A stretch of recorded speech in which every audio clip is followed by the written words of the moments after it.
शन्नो मित्रः शं वरुणः शन्नो भवत्वर्यमा शन्न इन्द्रो बृहस्पतिः शन्नो विष्णुरुक्रमः ॐ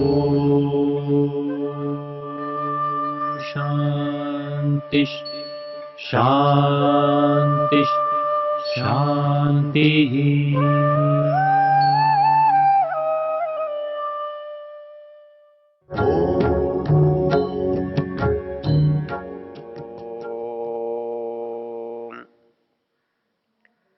हम यजुर्वेद के 31वें अध्याय के सृष्टि क्रम पर चर्चा कर रहे हैं। इसमें परमेश्वर से जो क्रम प्राप्त हुआ बनने का, उसको हमने देखा। अब मनुष्य द्वारा उस क्रम को जानना का कैसे, उस क्रम को देख रहे हैं। मंत्र है अद्भ्यः संभृतः पृथिव्यै रसाच्च विश्वकर्मणः समवर्तताग्रे तस्य देवत्वमाजानमाग्रे। अद्भ्यः संभृत पृथिव्यै रसाच्च विश्वकर्मणः। यह ये कह रहा है कि जो सृष्टि है इसको आप जानना चाहते हो तो इसमें जो स्थूल स्थूल तत्व हैं उनको जान लो, उनसे क्या चीज बनी है वो आपको आसानी से जानने में आ जाएगी। और ये सृष्टि का क्रम हमको दर्शनों में, उपनिषदों में इसका विस्तार मिलता है, इसका व्याख्यान मिलता है। तैत्तिरीय उपनिषदकार कहता है तस्माद् वा एतस्मादात्मन आकाश संभूत आकाशाद वायु वायोरग्नि अग्नेरापः अद्भ्य पृथिवी पृथिव्या औषधय औषधिभ्यो अन्नम अन्नाद रेतः रेतसः पुरुष इति। अर्थात एक जो यात्रा परमात्मा से प्रारंभ होती है वो आकर जीवात्मा पर पूरी होती है। अर्थात उद्देश्य जीवात्मा है और करने वाला परमात्मा है। तो उसने इस तक पहुंचकर इसके लिए जो किया उसको समझने के लिए इसे जानना है। इसे जानना क्या है? अद्भ्यः संभृतः पृथिव्यै रसाच्च विश्वकर्मणः समवर्तताग्रे। कहता है कि आप पीछे की ओर लौटोगे तो वहां आपको पता लगेगा कि अद्भ्य, ये आप जो है ये सृष्टि के निर्माण में कारण है। अद्भ्य संभृत पृथिवी, ये पृथ्वी जो है ये सृष्टि के निर्माण के क्रम में महत्वपूर्ण स्थान रखती है। विश्वकर्मणः, ये जो सूर्य है वो इसके निर्माण में महत्व रखता है। अर्थात पृथ्वी, जल, सूर्य, इससे समस्त चक्र चल रहा है। पृथ्वी पर जल है, ऊपर सूर्य है, तो ये जो चक्र है ये चक्र चलता है तो सृष्टि चलती है। और इस चक्र में कोई परिवर्तन होता है, कोई विकार होता है तो सृष्टि में बाधा आ जाती है। अद्भ्य संभृत पृथिवी रसाच्च विश्वकर्मण। और दूसरे शब्दों में यदि कहें तो श्री कृष्ण ने इसे यज्ञ का ही रूप दिया है। जब कुछ लोग ये कहते हैं कि आप कहते हैं यज्ञ से वर्षा होती है, लेकिन आपने यज्ञ किया, वर्षा तो नहीं हुई, तो इससे यह सिद्ध हुआ कि यज्ञ से वर्षा नहीं होती।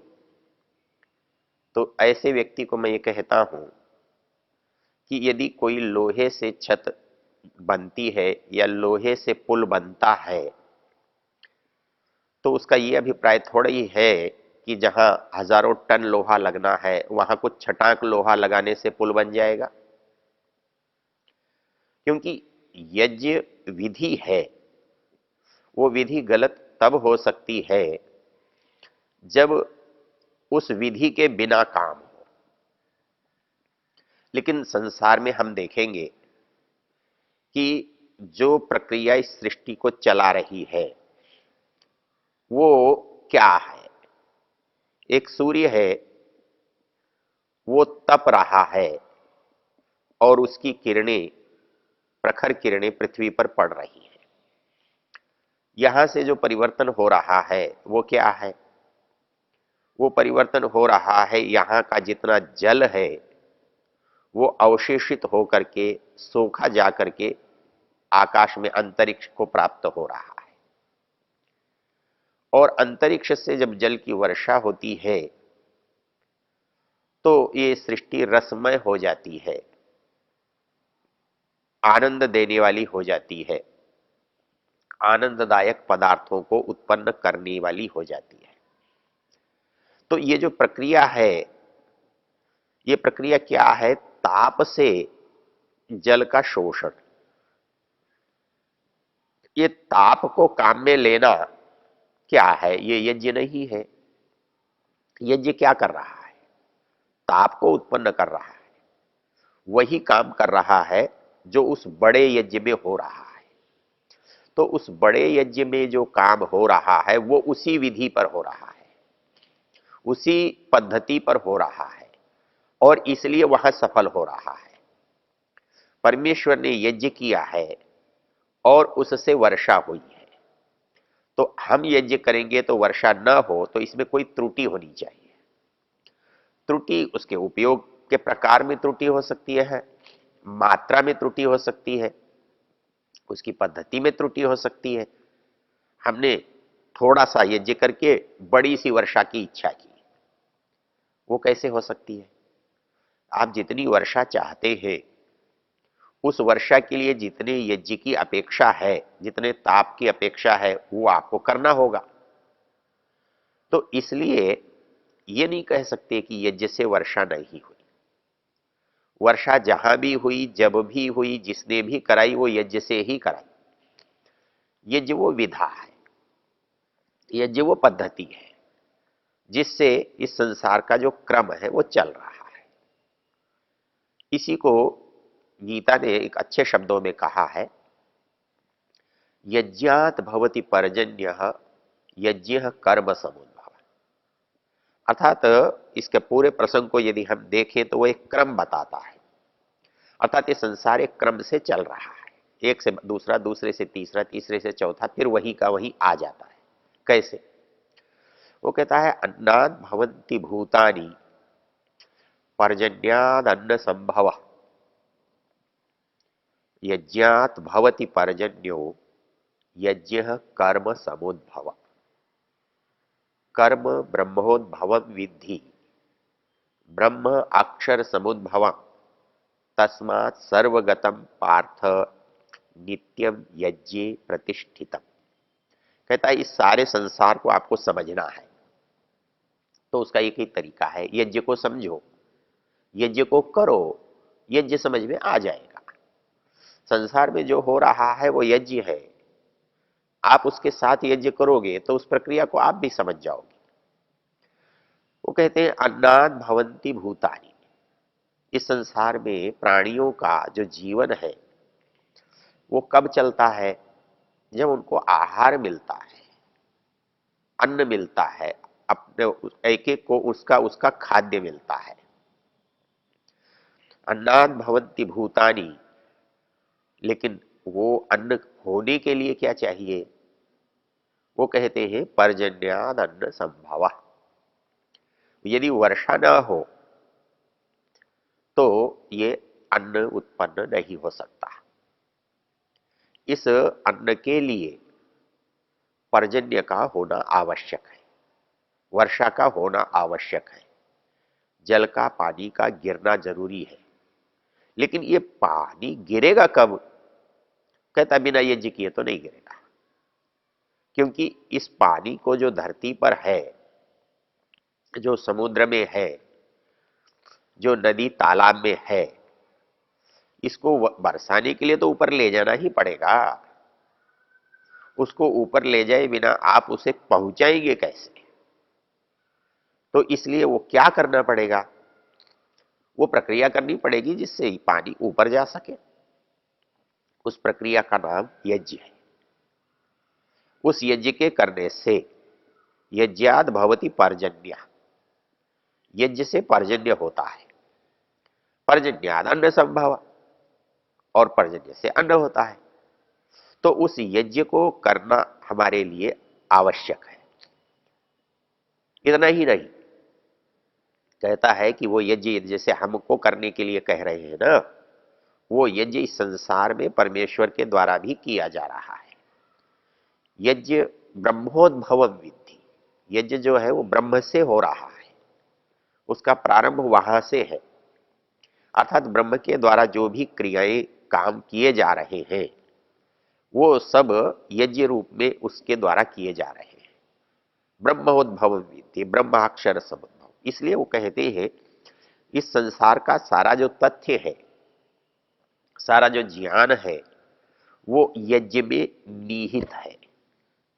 यदि आप यज्ञ को समझ लेंगे तो आपको ये संसार भी समझ में आ जाएगा।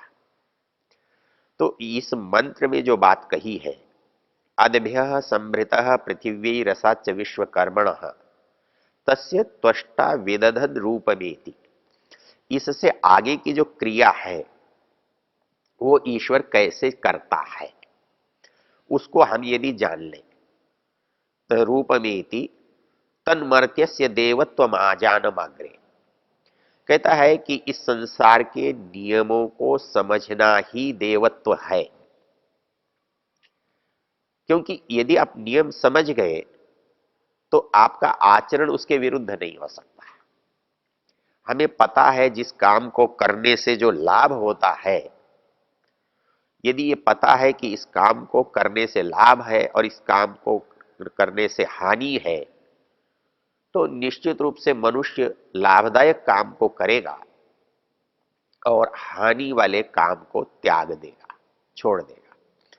तो मंत्र में कहा है तस्य त्वष्टा विदधद रूपमेति, जो त्वष्टा है, त्वष्टा सामान्य रूप से बढ़ई को कहते हैं, वैदिक भाषा में त्वष्टा विश्वकर्मा को कहते हैं।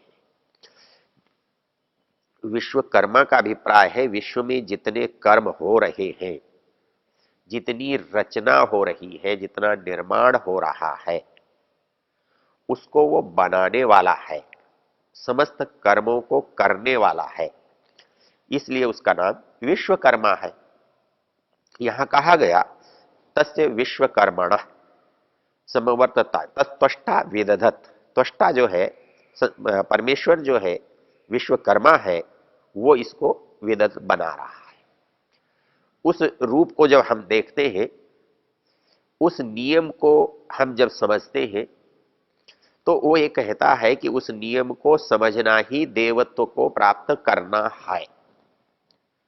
तन्मर्त्यस्य देवत्वम आजानम अग्रे, मतलब एक मनुष्य देव कब बनता है।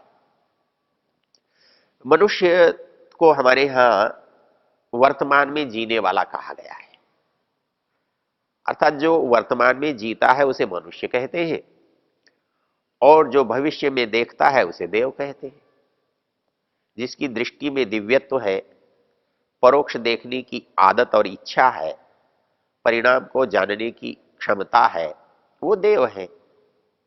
इसलिए यहां हमारे यहाँ वैदिक साहित्य में देवत्व की चर्चा करते हुए कहा गया है प्रत्यक्ष प्रिया ही मनुष्य, देवा प्रत्यक्ष द्वेष, परोक्ष प्रिया ही देवा प्रत्यक्ष द्वेष। अर्थात जो व्यक्ति सामने देख करके उसके लोभ में, उसके आकर्षण में यदि पड़ रहा है, वो वर्तमान को सोच रहा है, जो सामने दिख रहा है उतना ही जान रहा है, वो मनुष्य है।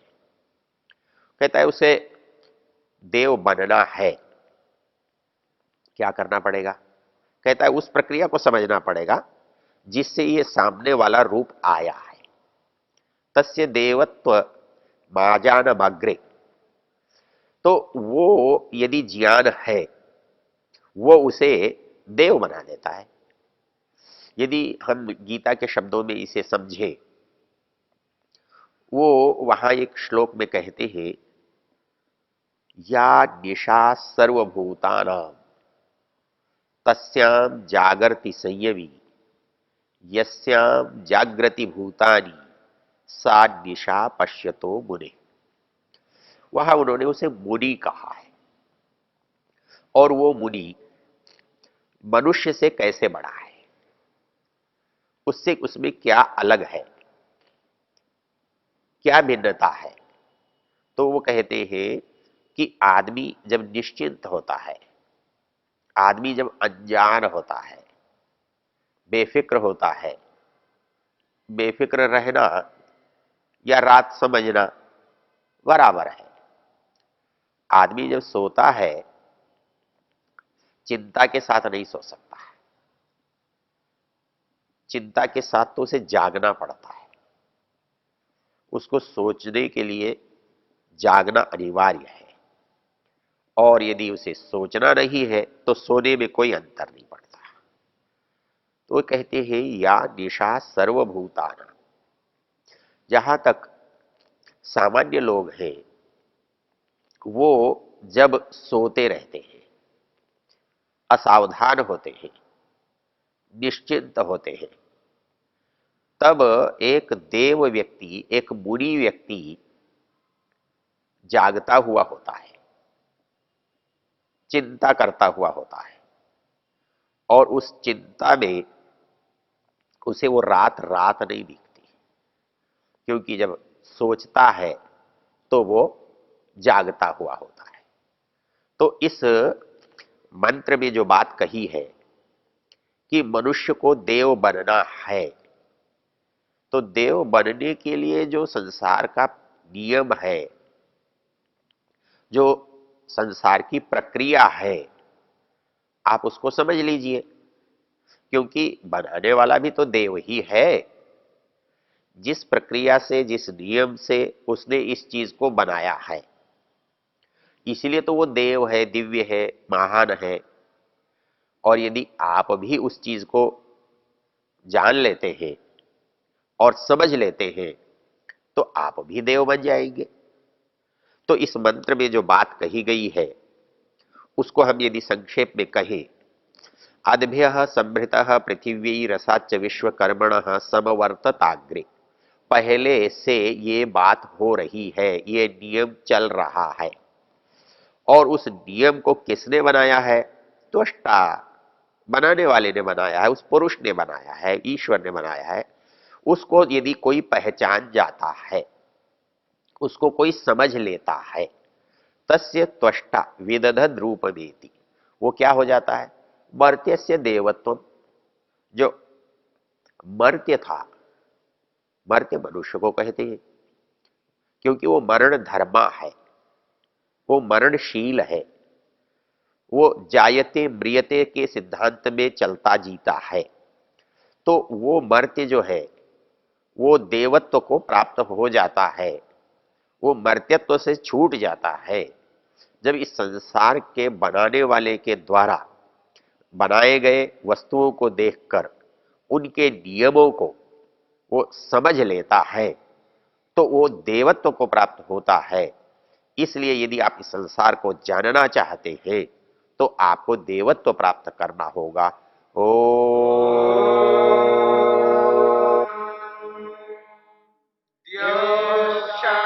शांतिरंतरिक्षम शांतिर्पृथिवी शांतिरापः शांतिरोषधयः शांतिः वनस्पतयः शांतिर्विश्वे देवा शांतिर्ब्रह्म शांति सर्वं शांति शांतिरेव शांति क्षमा शांतिरेधि